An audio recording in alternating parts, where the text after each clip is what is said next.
श्री गणेश, श्री गणेश, श्री गणेश। गणेश जगत कल्याण हेतु तपस्या कर रहे हैं और उनकी इस तपस्या से यहाँ शापों का योग बनेगा, जिससे कलयुग में लोगों की भलाई का मार्ग खुल जाएगा।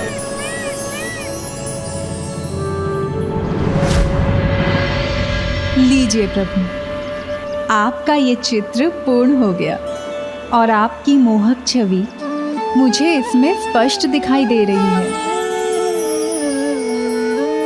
किंतु आप यहाँ साक्षात अपनी राधा के पास क्यों नहीं है, मेरे प्रभु श्री परम कृष्ण?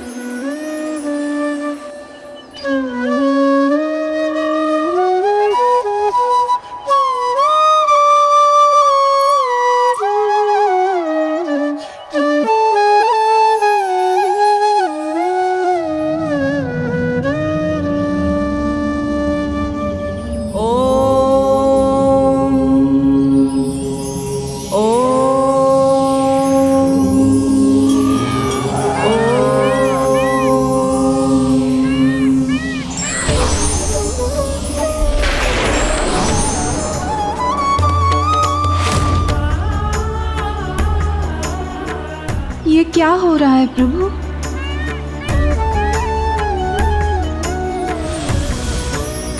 प्रभु,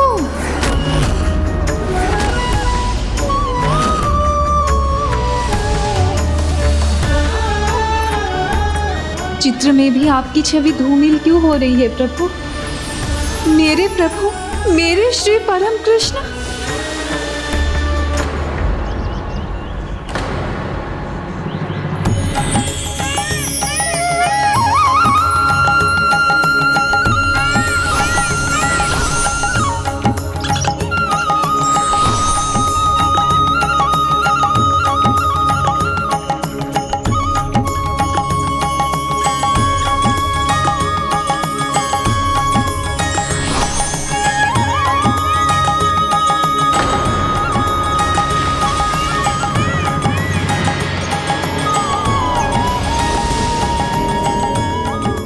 ये क्या हुआ? राधा मैया उनकी छवि प्रभु से दूर कैसे हो गई?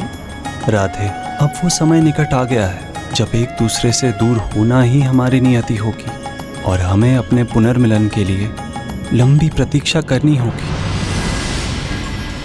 नहीं प्रभु, ऐसा संभव नहीं। आपकी राधा आपसे दूर नहीं हो सकती। एक तो ये लीला और उस पर आज फिर भोर से दोपहर हो गई, परंतु मुझे आपके दर्शन पाने का सौभाग्य नहीं मिला। मेरे साथ ये अन्याय क्यों प्रभु? कदाचित आपको मुझसे प्रतीक्षा करवाने में आनंद आने लगा है, परंतु आज मैं प्रतीक्षा नहीं करने वाली। आप जहाँ भी हैं वहीं पहुँचकर आपसे उत्तर लूंगी।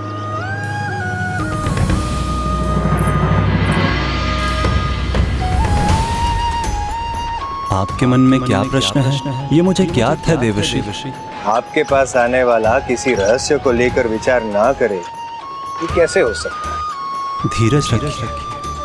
समय के साथ आपको आपके सभी प्रश्नों के उत्तर प्राप्त हो जाएंगे। मेरे प्रश्नों का उत्तर मुझे मिले ना मिले कोई बात नहीं, किंतु माँ राधा के दर्शन किए बिना मैं नहीं लौटूंगा। अवश्य देवर्षि। नारायण नारायण।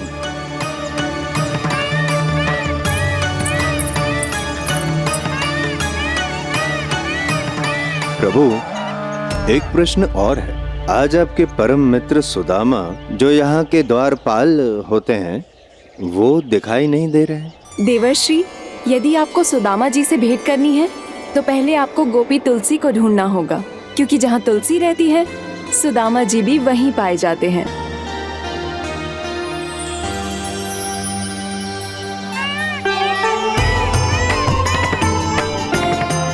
क्योंकि जहाँ तुलसी रहती है सुदामा जी भी वहीं पाए जाते हैं।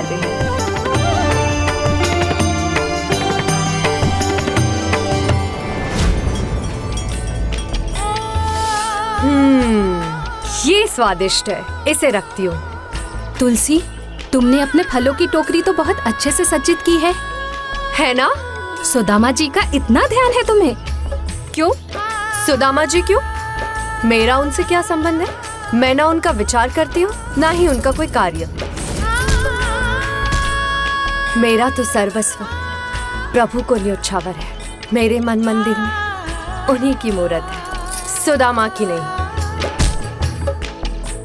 अब चलना चाहिए, कहीं विलंब ना हो जाए। ये फल शीघ्र ही प्रभु कृष्ण को जो पहुंचाने हैं।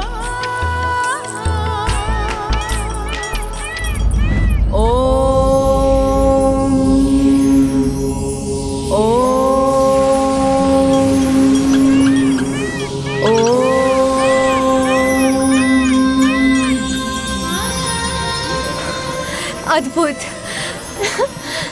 आनंददायक।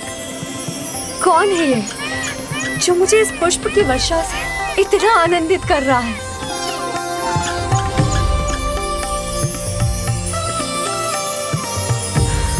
इतना सुंदर मोरपंख, इसे तो मैं ही रखूंगी।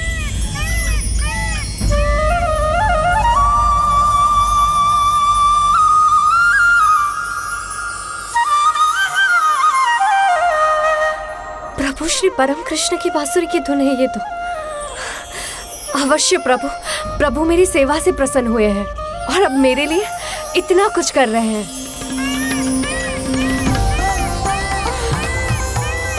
इतने सारे मोरपंख, ये सब मेरे होंगे। अवश्य इसके पीछे प्रभु है, वो स्वयं है यहाँ।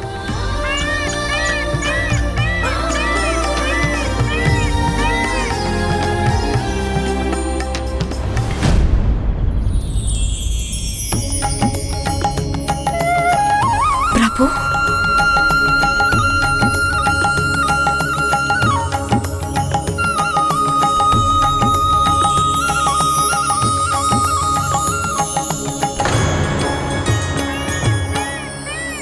आप सुदामा जी, ये उचित नहीं है। आपने भ्रम क्यों उत्पन्न किया कि मेरे प्रभु हैं यहाँ पर? तुम्हारे प्रभु वही तो है तुम्हारे सामने, मुझे ही अपना प्रभु मान लो। प्रभु मान लो आपको। विरजा जी ने उचित कहा था, जहाँ तुलसी है वहीं सुदामा जी भी। प्रभु के समान वेशभूषा करने से और हाथ में बांसुरी पकड़ लेने से कोई प्रभु नहीं बन सकता। सत्य कहा, किंतु मैं उन जैसा बनने का प्रयास कहाँ कर रहा हूँ। मैं तो बस इतना चाहता हूँ कि वैसा बनो कि तुम्हारे मन को भा जाऊं। तुलसी। सुदामा जी, कल्पना की उड़ान को यहीं रोक दीजिए, क्योंकि मेरे पास ना व्यर्थ का समय नहीं है। विलंब हो रहा है मुझे। विलंब हो नहीं रहा, विलंब तो हो चुका है। हो चुका है? हाँ, देवी विरजा वहाँ पहले ही पहुँच चुकी हैं। पहुँच चुके हैं? किंतु तुम उदास मत होना। कल प्रभु के दर्शन सर्वप्रथम तुम्हें हो, इसका उपाय मैं करूँगा। अब इतनी सुंदर सज्जा ऐसे ही व्यर्थ थोड़ी ना होनी चाहिए। सुंदर है ना? हाँ, मुझे तो ये सब सुंदर लग रहे हैं।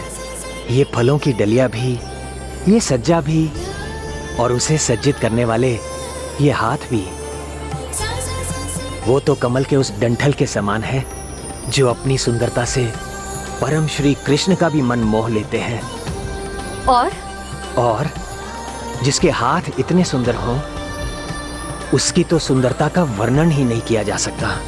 उसकी सुंदरता तो भोर के सूर्य के समान दमकती है, और मुस्कुराहट ऐसी जैसे प्रकृति खिल उठी हो।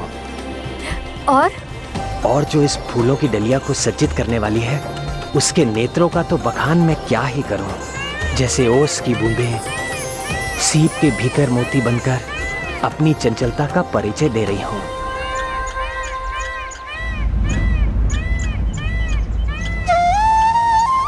प्रभु श्री कृष्णा का इतना सुंदर चित्र तो मैया राधा ही बना सकती है। अगर चित्र यहाँ है तो माता राधा यहीं कहीं होनी चाहिए।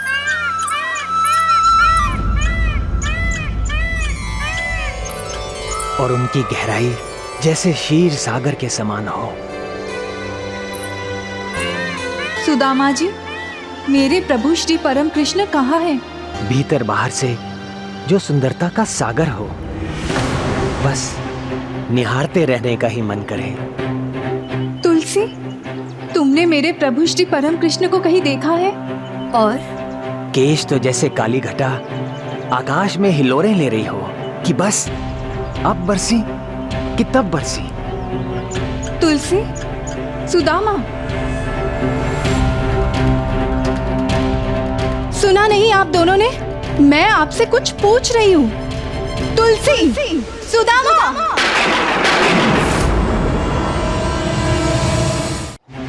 कहाँ है मेरे प्रभु श्री परम कृष्ण?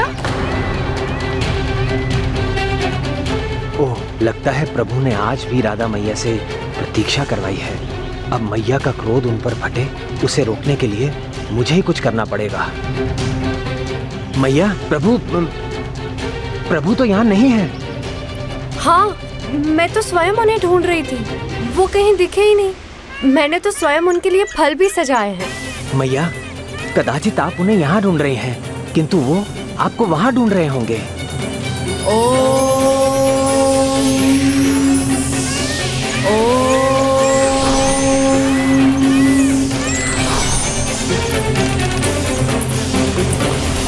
मैया, वहाँ जाने का क्या लाभ होगा? प्रभु तो आप ही को ढूंढने गए होंगे, तो वहाँ कैसे होंगे?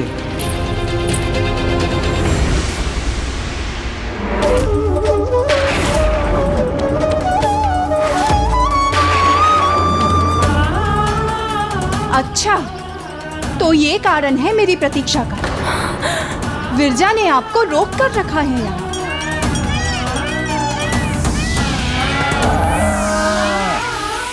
विरजा, तुम जिस सुख की लालसा में प्रभु को रोककर मुझसे प्रतीक्षा करवाती हो, वो सुख तुम्हें कभी ऐसे प्राप्त हो ही नहीं सकता, क्योंकि सांसारिक सुख और आध्यात्मिक आनंद दो विपरीत ध्रुवों की तरह है।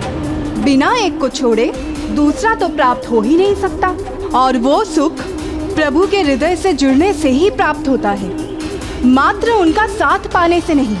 जिस प्रकार तुम्हारी कामनाओं और भावनाओं के बहाव पर तुम्हारा कोई नियंत्रण नहीं, उसी प्रकार गोलोक और संपूर्ण जगत के बीच नदी के रूप में तुम्हारा बहाव होगा। और ये श्राप है मेरा, नदी के रूप में तुम्हारा बहाव होगा, और ये श्राप है मेरा।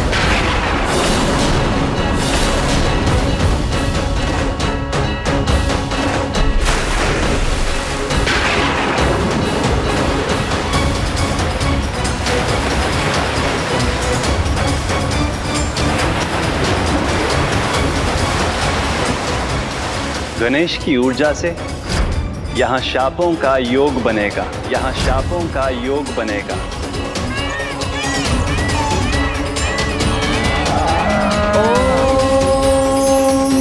शांत हो जाइए मैया, इस प्रकार क्रोध। असत्य तो आपने भी कहा था ना सुदामा जी, तो आप मुझे क्रोध करने से कैसे रोक सकते हैं? और यही नहीं, जब मैंने आपसे प्रभु को लेकर पूछा तो उत्तर देना तक भूल गए थे आप, क्योंकि आपका ध्यान तो तुलसी में रमा हुआ था। आपका ये आचरण यहाँ गोलोक वासियों को नहीं, असुरों को ही शोभा देता है। तो उचित है, यदि आपको इसी में आनंद आता है तो मैं आपको भी श्राप देती हूँ।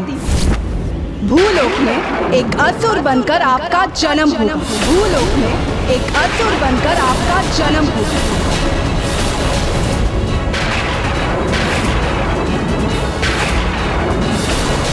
और जो दरिद्रता आज आपने अपने स्वभाव में दिखाई है, वो उससे भी अगले जन्म में आपके साथ रहेगी, जब आप एक दरिद्र ब्राह्मण के रूप में जन्म लेंगे।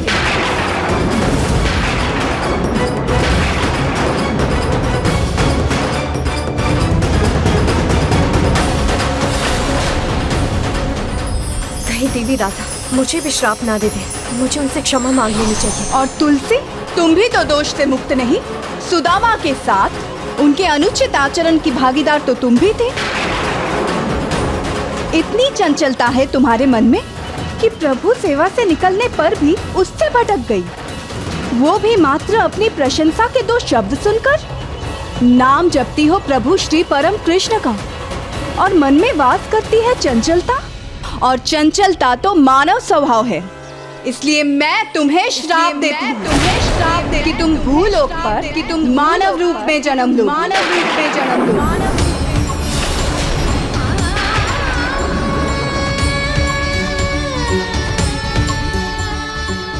ये न्याय नहीं, अन्याय है। हमसे भूल हुई है, ये मैं स्वीकार करता हूं, किंतु आपने भी क्षमा करने के स्थान पर, हमें समझाने के स्थान पर, हमारी भूल सुधारने के स्थान पर इतने कठोर दंड दे दिए, श्रापों का चक्र चला दिया। और प्रभु आपने भी इस अन्याय में मैया का साथ दिया, शांत रहकर ये होने दिया। एक बार भी मैया को रोका नहीं आपने। तो यदि मैं श्राप का भागी हूं, तो आप भी श्राप के भागी हैं। तो आप भी श्राप के भागी, तो आप भी श्राप के भागी, तो आप भी श्राप के भागी। आप अपने प्रभु के लिए अपने प्रेम भाव के कारण देवी तुलसी के प्रति मेरे प्रेम को समझने में असमर्थ रहे और भूलोक में जन्म लेने का श्राप देकर हम दोनों को दूर कर दिया। उसी प्रकार मैं भी आपको श्राप देता हूँ। आप दोनों को भी भूलोक में जन्म लेना होगा। भूलोक में जन्म लेना होगा। आप दोनों को भी वियोग सहना होगा। वियोग सहना होगा। हाँ मैया, प्रभु श्री परम कृष्ण और आपको एक दूसरे से बिछोह की पीड़ा सहनी होगी। बिछोह की पीड़ा सहनी होगी। बिछोह की पीड़ा सहनी होगी।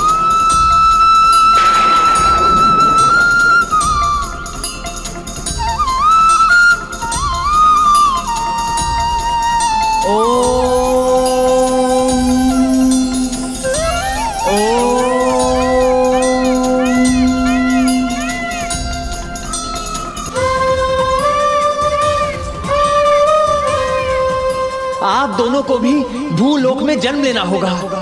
आप दोनों को भी वियोग सहना होगा। ये मैंने क्या कर दिया? कैसा श्राप दे दिया प्रभु और मैया को?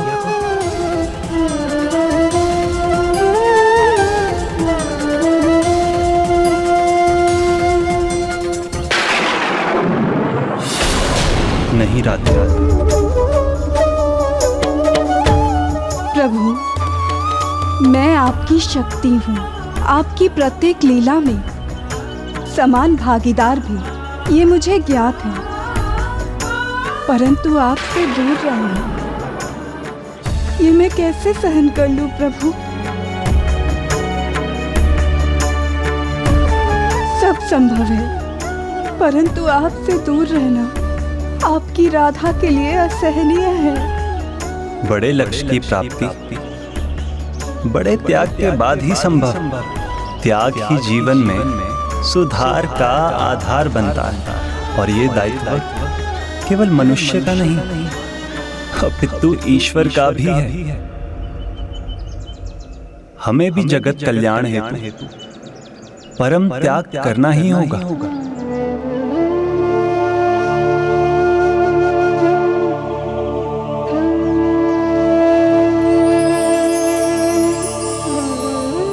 ये कैसा अनिष्टकारी श्राप दे दिया मैंने आप दोनों को। मैया, आपने सत्य ही कहा था। मैंने आसुरी स्वभाव का परिचय दिया है, इसलिए मेरा जन्म असुर कुल में ही होना चाहिए। इसी योग्य हूं मैं, इसी योग्य। मुझे क्षमा कर दीजिए प्रभु, मुझे क्षमा कर दीजिए।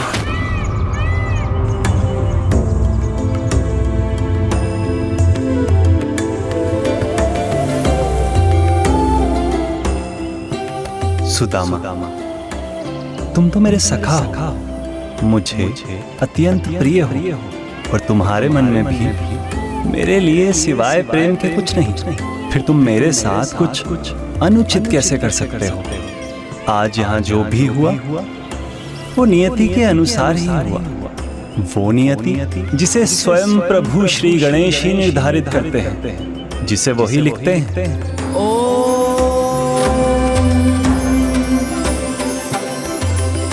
ये तो उन्हीं का लिखा विधि का विधान है। जो श्राप प्रिय राधा ने देवी विरजा को दिया है, वो श्राप होते हुए भी वरदान है, क्योंकि उसके अनुसार दिव्य नदी बनकर वो आध्यात्मिक और भौतिक संसारों को एक दूसरे से विलग करेंगे।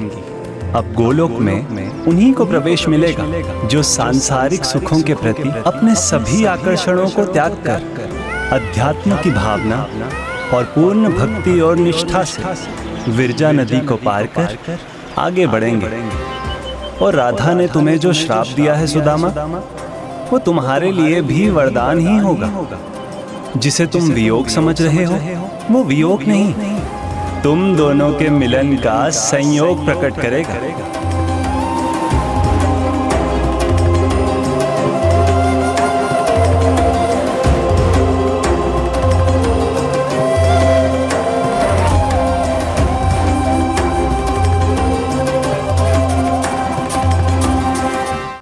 और आप देवी तुलसी, आपको तो एक परम सुख प्राप्त होने वाला है। इस श्राप के कारण मेरे एक दिव्य रूप में आपको मेरा सानिध्य प्राप्त होगा और इस प्रकार आपकी प्रबल कामना भी पूर्ण हो जाएगी।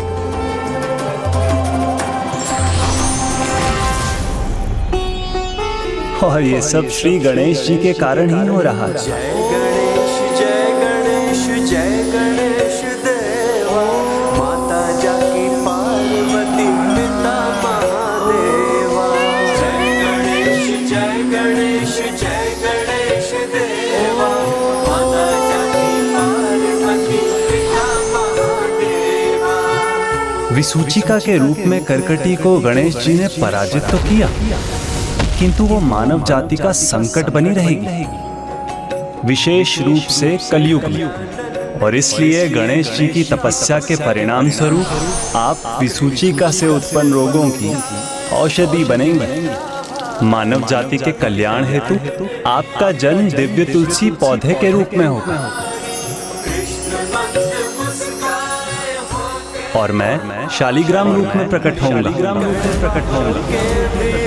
सुंदर काया, ये श्रापों की वृष्टि देगी जग को छाया। जय गणेश जय गणेश जय गणेश देवा, माता जाकी पार्वती पिता महादेवा। निर्मल हृदय और प्रेम से परिपूर्ण मैया राधा का हृदय है, उनका तो श्राप भी वरदान है प्रभु। और मैं ये कैसी मूर्खता कर बैठा। मेरा श्राप तो श्राप ही रहा ना प्रभु। नहीं सखा सुदामा, ये भी नियति का ही भाग है। अब आपके श्राप के फल स्वरूप मैं भी अपना कर्तव्य निभा सकूंगा। और मेरा कर्तव्य तो स्पष्ट है। यदा यदा हि धर्मस्य ग्लानिर्भवति भारत, अभ्युत्थानम धर्मस्य तदात्मानं सृजाम्यहम्। परित्राणाय साधूनां विनाशाय च दुष्टतां, धर्म संस्थापनार्थाय संभवामि युगे युगे।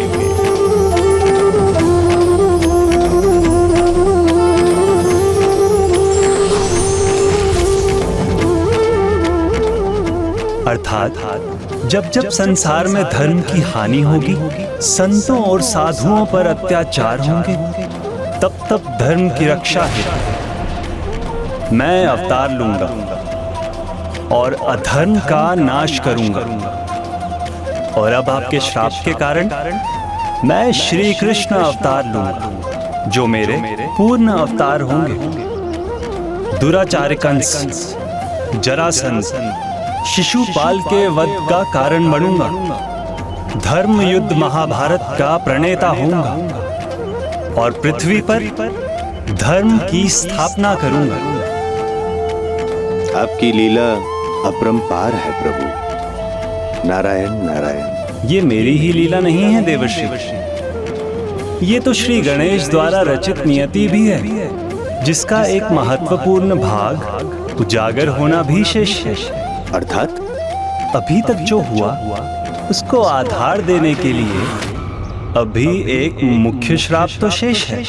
और एक श्राप?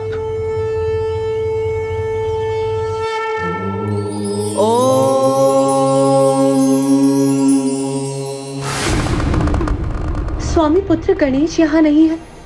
वो ऐसा लगता है जैसे मेरा हृदय ही कहीं और है। सब कुछ शून्य लगता है। स्वामी, कब पूर्ण होगा उसका तप? प्रिय, अभी तक तो आपके पुत्र के तप का एक ही भाग पूर्ण हुआ है, और जब तक मां की इच्छा पूर्ण न हो तब तक पुत्र का तप संपन्न कैसे हो सकता है? आपके हृदय में उसकी विवाह की कामना है प्रिय, तो तब तक उसका तप निरंतर चलता रहेगा जब तक उसके विवाह का मार्ग न खुल जाए। ये तो बहुत अच्छा होगा प्रभु, किंतु इस तप के कारण अब ऐसा क्या होने जा रहा है? तपस्या सच्चे मन से हो तो उससे प्रत्यक्ष या अप्रत्यक्ष रूप में सदा अच्छा ही फल प्राप्त होता है। तो फिर गणेश के तप से तो संसार की भलाई का ही मार्ग खुलेगा। ओम नमो भगवते वासुदेवाय नमः। हमारी चिंता का कारण बन रही है इन दोनों की तपोशक्ति, जिसमें निरंतर वृद्धि हो रही है। ओम नमो भगवते वासुदेवाय नमः। ओम नमो भगवते वासुदेवाय नमः। ओम नमो भगवते वासुदेवाय नमः। उसकी तप की ऊर्जा तो अब असहनीय होती जा रही है। हाँ वरुण देव, इन दोनों की तपोशक्ति में मेरी अग्नि से भी अधिक ऊर्जा है। इस स्थिति में तो हम स्वर्ग के भीतर भी प्रवेश नहीं कर सकेंगे। तो कौन मिटाएगा हमारे इस विघ्न को? विघ्नहर्ता प्रथम पूज्य गणेश जी अपनी तपस्या में लीन है। इस समस्या का निवारण करने के लिए हमें उनके पास जाना होगा जिनकी ये दोनों तपस्या कर रहे हैं, प्रभु श्री हरि नारायण। अब मात्र वो ही इस समस्या का समाधान सुझा सकते हैं। शांताकारं भुजगशयनं पद्मनाभं सुरेशं वन्दे विष्णुं भवभयहरं सर्वलोकैकनाथं। प्रणाम श्री हरि नारायण। प्रणाम माता। प्रभु, आपकी चिंता का कारण मुझे ज्ञात है देवराज इंद्र। आप चिंता मुक्त हो जाइए। राक्षस राज दंभ का यज्ञ अब पूर्ण होने ही वाला है। ओम नमो भगवते वासुदेवाय। और महाराज धर्मध्वज की तपस्या भी उसके चरम पर है। ओम नमो भगवते वासुदेवाय नमः। विघ्नहर्ता श्री गणेश का तप जिसका आधार है वो प्रभु श्री परम कृष्ण की ही लीला है, जिसका अपने अगले चरण में जाने का समय आ गया है। धन्यवाद प्रभु।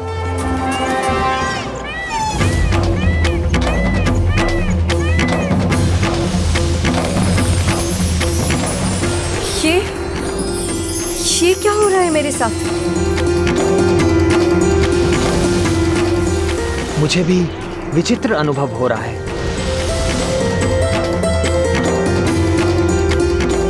ओम नमो भगवते वासुदेवाय नमः।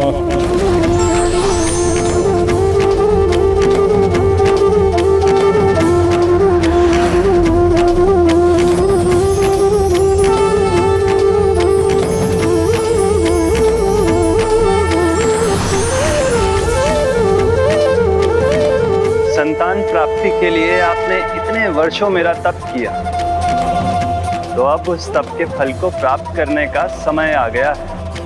अब समय आ गया है आप दोनों का भूलोक में जन्म लेने का। यदि आप मेरे तप से प्रसन्न हैं, तो मुझे वरदान दीजिए कि मुझे ऐसा पराक्रमी पुत्र प्राप्त हो जो स्वयं श्री कृष्ण स्वरूप हो, जो त्रिलोक विजेता बने और जो देवताओं से अविजित रहे और सबसे अधिक आपका परम भक्त हो। तथास्तु, तथास्तु।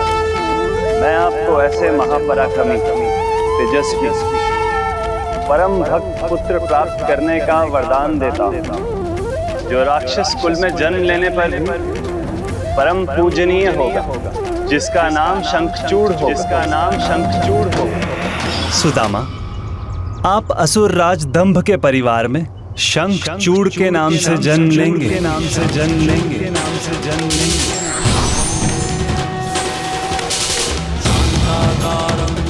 मैं आपके तप से प्रसन्न हूँ और आपको वरदान देता हूँ, आपके कुल में एक तेजस्विनी पुत्री का जन्म होगा। एक ऐसी पुत्री जो यशस्वी होगी, पवित्रता की प्रतीक होगी, जिसका नाम तुलसी होगा। तुलसी होगा।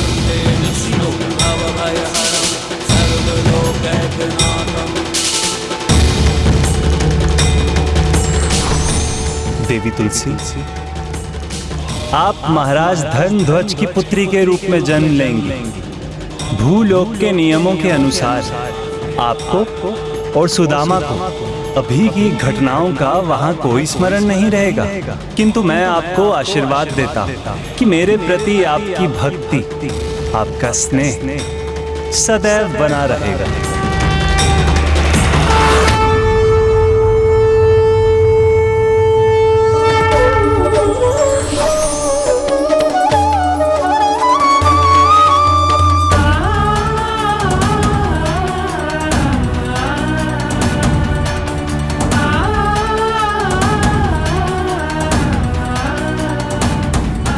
गणेश जी, मैंने अपना कर्तव्य पूर्ण किया।